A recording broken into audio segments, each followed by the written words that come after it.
Assalamualaikum warahmatullahi wabarakatuh. Selamat datang di channel saya, Fatihah Laila yang jauh.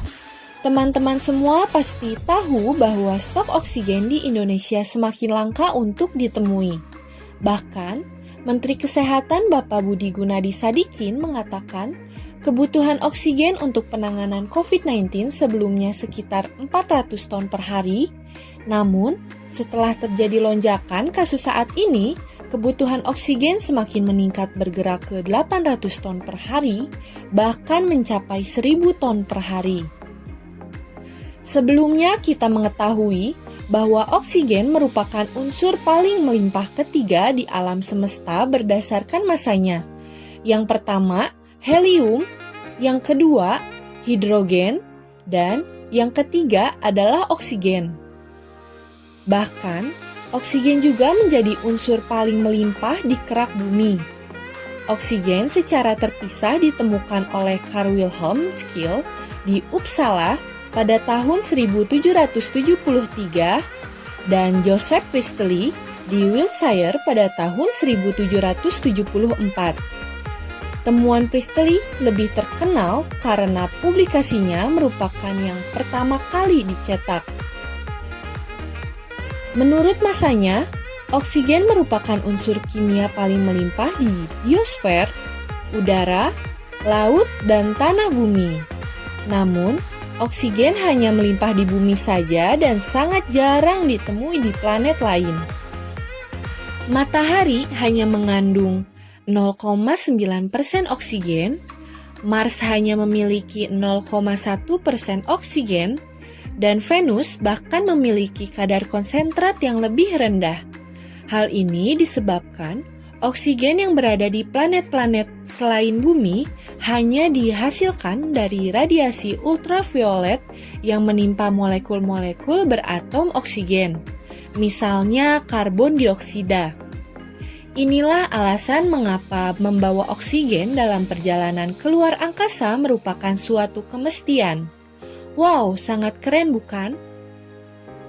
Ilmu pengetahuan modern menyebutkan zat hijau daun dengan istilah klorofil, yaitu aktor yang melakukan fotosintesis pada tumbuhan. Tanpa klorofil, tumbuh-tumbuhan tak akan mampu berfotosintesis dan selanjutnya tidak akan mampu menghasilkan oksigen. Pada berita tekno.tempo.co, dijelaskan NASA berhasil melakukan eksperimen pertamanya mengubah atmosfer Mars yang sangat tipis dan beracun menjadi oksigen. Mars Oxygen In Situ Resource Utilization Experiment atau yang biasa kita sebut MOXIE dimungkinkan lewat pendaratan wahana penjelajah Perseverance pada 18 Februari 2021. Atmosfer di Mars itu didominasi oleh karbon dioksida. Atmosfer di Mars juga 100 kali lebih tipis daripada di bumi, sehingga kalaupun komposisinya sama seperti yang ada di bumi, manusia tetap tak akan bisa bernafas di sana. Astronot yang hendak datang ke Mars harus membawa oksigen sendiri. NASA memperkirakan butuh sekitar 25 ton oksigen untuk 4 astronot bisa pulang pergi dari bumi ke Mars, dari Mars ke bumi. Bukan soal besarnya muatan saja, tapi ongkos misi pun menjadi sangat mahal karena kapasitas roket terbatas. MOXIE lalu dipandang sebagai satu langkah menuju solusi, yakni memproduksi oksigen di Mars. Caranya itu menyerap karbon dioksida dari atmosfer planet itu, lalu memanaskannya pada suhu sekitar 800 derajat Celcius hingga molekulnya tercerai dan atom-atom oksigennya bisa dipanen. Sedangkan untuk sisa karbon monoksida dibuang.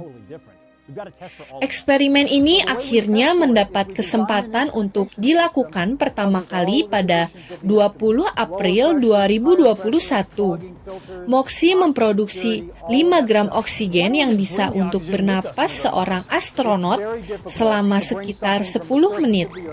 Moxie hanya memiliki kapasitas produksi sekitar 100 gram oksigen per jam, tapi Reuter mengatakan pembangkit oksigen masa depan bisa dibuat jauh lebih besar dan menjalankan reaksi pelucutan atom-atom oksigen dari karbon dioksida lebih cepat.